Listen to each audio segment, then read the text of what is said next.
ಬನ್ನಿ ಪ್ರೀತಿಯ ವಿದ್ಯಾರ್ಥಿಗಳೇ, ನಿಮ್ಮ ನನ್ನ ನೆಚ್ಚಿನ ಮೆಚ್ಚಿನ ಪಾಠ ಅದು ಯಾವುದು ಅಂತ ಹೇಳಿದರೆ ನಿಮ್ಮ ಮಕ್ಕಳು ನಿಮ್ಮವೇ ಅಲ್ಲ ಅಂತ. ಹೌದಲ್ವಾ? ಹಿಂಗೇಳಿ ನಮ್ಮದೆಲ್ಲ ಮರ್ಯಾದೆ ತೆಗಿತೀರ ನೀವುಗಳು. ಟೀಚರ್ ಏನು ಪಾಠ ಮಾಡಿದರು ಅಂದರೆ your children are not your children ಅಂತ ನಿಮ್ಮ ಅಪ್ಪ ಅಮ್ಮಗೆ ಹೇಳ್ತೀರಾ, ಇಲ್ಲ ಫ್ರೆಂಡ್ಸಿಗೆ ಹೇಳ್ತೀರಾ, ಇಲ್ಲ ಕಾಮಿಡಿಯಾಗಿ ಎಲ್ಲೆಲ್ಲೋ ಟೀ ಕುಡ್ಕೊಂಡು ಹೇಳ್ಬಿಡ್ತೀರಾ. ಈ ಪಾಠದ ಹೆಸರು ನಿಮ್ಮ ಮಕ್ಕಳು ನಿಮ್ಮವಲ್ಲಲ್ಲಪ್ಪ. ಈ ಪಾಠದ ಹೆಸರು ಆಯಿತಾ ಆನ್ ಚಿಲ್ಡ್ರನ್ ಅಂತ ನೆನಪಿರಲಿ. On children, that is the statement. ಯಾವುದು? ಆನ್ ಚಿಲ್ಡ್ರನ್ ಪದ್ಯದಲ್ಲಿ ಬರುವಂಥ ಫಸ್ಟ್ ಸಾಲು ಏನು ಅಂದರೆ your children are not your children ಅಂತ ನೆನಪಿರಲಿ. ಇದು ಎರರ್ ಫೈಂಡಿಂಗಲ್ಲೂ ಬರ್ತಾ ಇದೆ. ಆಯಿತಾ? ಏನಿಯೋ ಬನ್ನಿ ಸರ್ ವಿಡಿಯೋನ ಸ್ಟಾರ್ಟ್ ಮಾಡೋಣ. What are the 2 reasons given by the prophet ಅಂತ ಇದೆ. ಏನಕ್ಕೆ your children are not your children ಅಂತ ಪ್ರವಾದಿಯವರು ಹೇಳಿದರು? ಹಾಗಿದ್ದರೆ ಹೇಳಲಿಕ್ಕೆ ಕಾರಣಗಳನ್ನು ಕೊಡಿ, ಯಾವುದಾದ್ರೂ 2 ಅಂತ. ಇಲ್ಲಿ 3 ಕಾರಣಗಳನ್ನು ಕೊಟ್ಟಿದ್ದೇನೆ. They are the sons and daughters of life longing itself ಅಂತ ಇದೆ. ಅವರು ಸ್ವಪ್ರೇರಿತವಾಗಿ ಬಂದವರು ಈ ಭೂಮಿಗೆ ಅಂತ. Second one, they come through you but not from you ಅಂತ. ಅವರು ಆಯಿತಾ ನಿಮ್ಮಿಂದನೇ ಬಂದವರು, ಆದರೆ ಅವರು ನಿಮ್ಮವರಲ್ಲ ಅಂತ. ಮೂರನೆಯ point, though they are with you, ಅವರು ಪೇರೆಂಟ್ಸ್ ಜೊತೆಗೆ ಇದ್ದಾರೆ, but yet they don't belong to them ಅಂತ. ಆದರೆ ಅವರಿಗೆ ಸಂಬಂಧಪಟ್ಟವರಲ್ಲ ಪೇರೆಂಟ್ಸ್ಗಳಿಗೆ. ಈ 3 ಅಂಶಗಳನ್ನು ಇಟ್ಕೊಂಡು ಪ್ರವಾದಿಯವರು ಒಂದು ಮಾತನ್ನು ಹೇಳ್ತಾರೆ, ನಿಮ್ಮ ಮಕ್ಕಳು ನಿಮ್ಮವು ಅಲ್ಲ ಅದು, because they are the gift from the god ಅಂತ. ಇದನ್ನು ಕೂಡ ತಾವುಗಳು ಬರಿಬೋದು, they are the gift from the god ಅಂತ. 3ನೇ ಪಾಯಿಂಟ್ ಆದರೆ ಕೀ ಪಾಯಿಂಟ್ಸಿನ ಪ್ರಕಾರ ಇದೇ ಉತ್ತರವನ್ನು ತಾವುಗಳು ಬರಿಬೇಕಾಗತ್ತೆ. ಇದು ನನ್ನ ಪ್ರಕಾರ 80% ಚಾನ್ಸಸ್ ಇದೆ ಈ ಒಂದು ಪ್ರಶ್ನೆ ಬರುತ್ತೆ. ಕ್ವಶನ್ ನಂಬರ್ 2 ನೋಡೋಣ. What May parents give and May not give. ಇದು ಎಲ್ಲ ಕ್ವಶನ್ ಪೇಪರು ಪ್ರಿಪೇಟರಿ ಎಕ್ಸಾಮಲ್ಲಿ ಬಂದಿತ್ತು.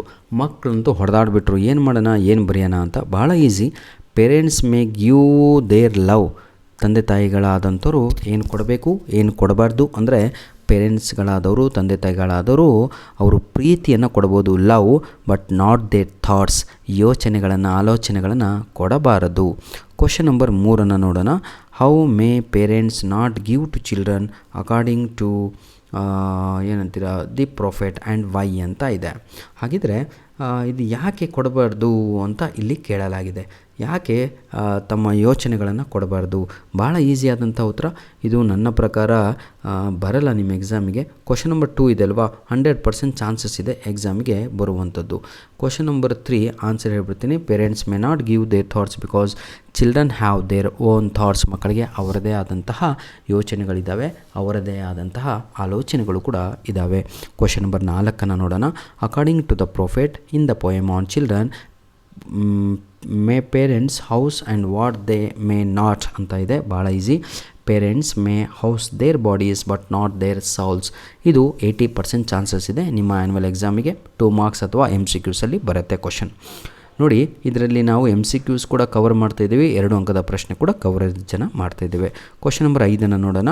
What are the arrows and who sends them for to the children ಅಂತ ಇದೆ. ಈ ರೀತಿಯಾಗಿ ಪ್ರಶ್ನೆ ಕೇಳಿಲ್ಲ, ಆದರೆ ಹೂ ಆರ್ ದಿ ಆರೋಸ್ ಅಂತ ಕೇಳಿದ್ದಾನೆ. ಅದು ಆರೋಸ್ ಅಂದರೆ ಮುಂದೆ ಹೋಗುವವರು, ಹಾಗಿದ್ದರೆ ಚಿಲ್ಡ್ರನ್ ಅನ್ನುವಂಥದ್ದು ಸರಿಯಾದ ಉತ್ತರ ಆಗುತ್ತೆ. Clear my dear? Very good. Question number 6 ಇದೆ ಅಲ್ವಾ, ನಿಮ್ಮ ಆ್ಯನ್ಯುವಲ್ ಎಕ್ಸಾಮಿಗೆ ಫಿಕ್ಸ್ ಅಂತಲೇ ಅನ್ಕೊಳ್ಳಿ. 2 ಮಾರ್ಕ್ಸು ಇಲ್ಲ MCQಸಲ್ಲಿ ಫಿಕ್ಸ್ ಇರುತ್ತೆ. ಹಾಗೂ ಇದು 4 ಮಾರ್ಕ್ಸಿಗಂತೂ ಫಿಕ್ಸು ನಿಮ್ಮ ಆ್ಯನ್ಯುವಲ್ ಎಕ್ಸಾಮಲ್ಲಿ, ನೆನಪಿರಲಿ ಎಲ್ಲರಿಗೂ ಕೂಡ. ಆಯಿತಾ? ಇದರ ಸಮ್ಮರಿ ಕೂಡ ನಾನು ಅಪ್ಲೋಡನ್ನು ಮಾಡಿಕೊಟ್ಟಿದ್ದೇನೆ. ಸೇಮ್ ಆ್ಯಸ್ ಇಟ್ ಈಸ್ ಬರೀರಿ ಸರ್ ನೀವು, ಬರುತ್ತೆ 80 ಔಟ್ ಆಫ್ 80. ನೋಡಿ, ಬೌಸ್ ಅಂದರೆ ಪೇರೆಂಟ್ಸ್ ಅಂತ, ಆರೋಸ್ ಅಂದರೆ ಚಿಲ್ಡ್ರನ್ ಅಂತ ನೆನಪಿರಲಿ. ಕ್ವಶನ್ ನಂಬರ್ 6 ಭಾಳ ಇಂಪಾರ್ಟೆಂಟು. ಕ್ವಶನ್ ನಂಬರ್ 7 ಅಂತೂ ಇನ್ನೂ ಇಂಪಾರ್ಟೆಂಟು. ಆರ್ಚರ್ ಅಂದರೆ ಯಾರು ಅಂದರೆ ದೇವರು ಅಂತ, ಗಾಡ್ ಅಂತ. Who bends the bow because his arrows go far and shift ಅಂತ. ನೆಕ್ಸ್ಟ್ ಮುಗೀತಲ್ವ. ಕ್ವಶನ್ ನಂಬರ್ 8 ಏನೋ ಅಷ್ಟು ಇಂಪಾರ್ಟೆಂಟ್ ಇಲ್ಲ ನನ್ನ ಪ್ರೀತಿಯ ವಿದ್ಯಾರ್ಥಿಗಳೇ, ಆದರೂ ಕೂಡ ಒಮ್ಮೆ ನೋಡ್ಕೊಂಡ್ರೆ ನಿಮಗೆ ಒಳ್ಳೆಯದು. ಆ ದೃಷ್ಟಿಕೋನದಿಂದಲೇ ಪ್ರತಿಯೊಂದು ಆದಷ್ಟು ನಾವು ಆಯಿತಾ we are doing our level best. ದಯವಿಟ್ಟು ಆಯಿತಾ ಚೆನ್ನಾಗಿ ಓದಿ. What were the parents of Vandana Shiva? Everything I need to know ಅಲಾಂಟ್ the forest by Vandana Shiva. ಈ ಒಂದು ಪಾಠದಿಂದ 3 ಪ್ರಶ್ನೆಗಳು ನಿಮ್ಮ ಎಕ್ಸಾಮಿಗೆ, 2 ಪ್ರಶ್ನೆಗಳಂತೂ ಫಿಕ್ಸು. ಅದನ್ನು ವಿತ್ ಕೀ ಆನ್ಸರ್ ಅಪ್ಲೋಡನ್ನು ಮಾಡಿಕೊಟ್ಟಿದ್ದೇನೆ. ಟೆನ್ಷನ್ ತಗೋಬಾರ್ದು ಸರ್, ಅದೇ ಆನ್ಸರ್ನ ಬರೆದು ಕಲಿತ್ರೆ ಸಾಕು. Who were the parents of Vandana Shiva ಅಂತ ಇದೆ. Father is the forest conservator and mother is the farmer. ನನ್ನ ಪ್ರಕಾರ ಈ ಕ್ವಶನ್ನು ನಿಮ್ಮ ಆ್ಯನ್ಯುವಲ್ ಎಕ್ಸಾಮ್ಗೆ 70% ಚಾನ್ಸಸ್ ಇದೆ ಬರುವಂಥದ್ದು. What is Chipko and women from which region participated in it according to Vandana Shiva? 100% ಈ ಕ್ವಶನು ಎಕ್ಸಾಮಿಗೆ ಬರಲ್ಲ. ಆದರೂ ಕೂಡ ಚಿಪ್ಕೋ ಅನ್ನುವಂಥದ್ದು ಒಂದು ನಾನ್ ವೈಲೆಂಟ್ ರೆಸ್ಪಾನ್ಸ್ ಅನ್ನುವಂಥದ್ದು, ಆಯಿತಾ, ಲಾರ್ಜ್ ಸ್ಕೇಲ್ ಆಫ್ ಡಿಫಾರೆಸ್ಟ್ರೇಷನ್ ಎಲ್ಲಿ ಅಂದರೆ ಹಿಮಾಲಯನ್ ರೀಜನ್ಗಳಲ್ಲಿ ಅಂತ. According to Vandana Shiva, who knew the real value of forest ಅಂತ ಇದೆ. Women know the real value of forest ಅಂತ ಅಷ್ಟೇ. ಹಾಗಿದ್ದರೆ ನಮಗೆ ಫಾರೆಸ್ಟ್ ಏನು ಕೊಡುತ್ತೆ ಅಂದರೆ ವಾಟ್ರ್ ಕೊಡುತ್ತೆ, ನೀರು ಕೊಡುತ್ತೆ, ಫ್ಯೂಯಲ್ ಕೊಡುತ್ತೆ, ಫಾಡರ್ ಕೊಡುತ್ತೆ, ಊಟ ಉಪಹಾರ ಎಲ್ಲದು ಕೂಡ ಕೊಡುತ್ತೆ. ಕ್ವಶನ್ ನಂಬರು 3 ಕೂಡ ಬರಲ್ಲ ಎಕ್ಸಾಮಿಗೆ. ಕ್ವಶನ್ ನಂಬರ್ 4 ನೋಡೋಣ. What is the real value of the forest ಅಂತ ಇದೆ. ಕ್ವಶನ್ ನಂಬರ್ 4 ನಾವು ನೋಡೋದಾದರೆ what is the real value of the forest ಅಂತ ಇದೆ according to women involved in Chipko movement ಅಂತ ಇದೆ. ಹಾಗಿದ್ರೆ ಇದು ನನ್ನ ಪ್ರಕಾರ ಸರ್ ಬರೋದೇ ಇಲ್ಲ, ಆಯಿತಾ. ನನ್ನ ವೇಟೇಜು ಇದಕ್ಕೆ 10% ಕೊಡ್ತೇನೆ. ಆದರೂ ಕೂಡ ನಿಮಗೆ ಬೇಕಲ್ವಾ, ಎಷ್ಟು ಬರೀಬೇಕು, ಇದೇ ಕ್ವಶನ್ ಬಂದರೆ ನಾಳೆ ಏನು ಮಾಡೋದು? ಬನ್ನಿ. The springs and the streams, the fodder and their cattle and the fuel for their herds ಅಂತ, ಆಯಿತಾ. What did Vandana Shiva do while she was padayatras of Chipko movement ಅಂತ ಇದೆ. ಶಿ ವಾಸ್ ಡೂಯಿಂಗ್ ಡಾಕ್ಯುಮೆಂಟ್ರಿ ಅಂತ. ಇದು MCQಸಲ್ಲಿ ಬರುವ ಸಾಧ್ಯತೆ ಇರುತ್ತೆ.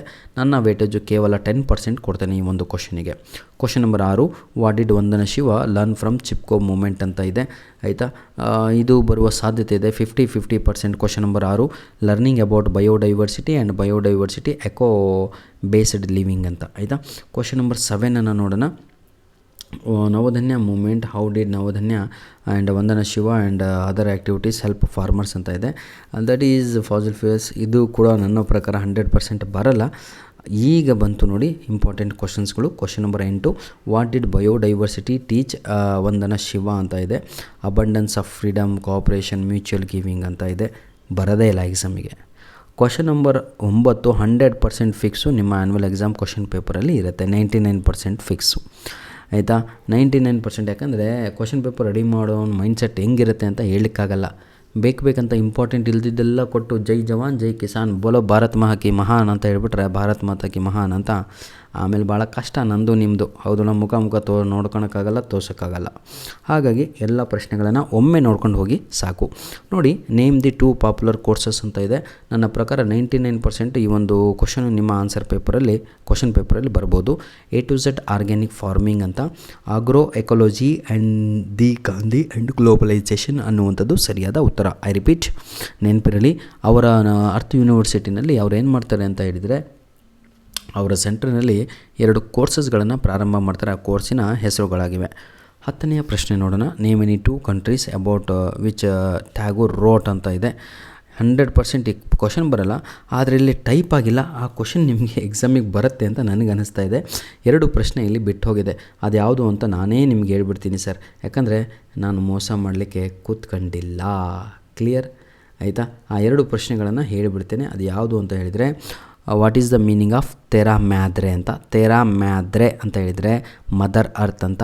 ತೆರಾ ನುಲ್ಲಿಸ್ ಅಂತ ಹೇಳಿದರೆ ಎಂಟಿ ಲ್ಯಾಂಡ್ ಅಂತ. ಒಂದು ಕ್ವಶನು. ಇನ್ನೊಂದು ಪ್ರಶ್ನೆ ಯಾವುದು ಅಂತ ಹೇಳಿದರೆ, ನನ್ನ ಪ್ರೀತಿಯ ವಿದ್ಯಾರ್ಥಿಗಳೇ, ಅದು ಯಾವ ದೇಶಗಳು ತಮ್ಮ ಒಂದು ಸಂವಿಧಾನದಲ್ಲಿ ರೈಟ್ಸ್ ಆಫ್ ನೇಚರನ್ನು ಏನಂತೀರ ಅಳವಡಿಸಿಕೊಂಡಿದ್ದಾರೆ ಅಂತ. Which countries are adopted the rights of nature in their constitution ಅಂತ. ಅದು ಒಂದು ಯುಕೆಡಾರ್, ಇನ್ನೊಂದು ಬೋಲ್ವಿಯಾ. I repeat, ಯುಕೆಡಾರ್, Bolivia. ಈ ಪ್ರಶ್ನೆಗಳು ನನ್ನ ಪ್ರಕಾರ 99% ಚಾನ್ಸಸ್ ಇದೆ ನಿಮ್ಮ ಆ್ಯನ್ಯುವಲ್ ಎಕ್ಸಾಮಲ್ಲಿ ಬರಬಹುದು. ಧನ್ಯವಾದಗಳು. ನಿಮ್ಮ ಪ್ರೀತಿ ಸಹಕಾರ ಹೀಗಿರಲಿ. ಈಗಾಗಲೇ ನಾವು 2 ಚಾಪ್ಟರ್ ವೈಸು 10 ನಿಮಿಷದ ಒಂದು ವಿಡಿಯೋನ ಮಾಡ್ತಾಯಿದ್ದೇವೆ. ದಯವಿಟ್ಟು ನಮಗೆ ಸಹಕಾರವನ್ನು ನೀಡಬೇಕು. ನಾನು ಹೇಳಿದ್ದಲ್ವಾ, ಆದಷ್ಟು ನನಗೇನು ಬೇಕೆಲ್ಲ ನಿಮ್ಗೆ ಅಪ್ಲೋಡ್ ಮಾಡಿ ಕೊಟ್ಬಿಟ್ಟಿದ್ದೇನೆ. Please utilise those videos. Don't wait for new videos, ಆಯಿತಾ. ಧನ್ಯವಾದಗಳು. God bless you all.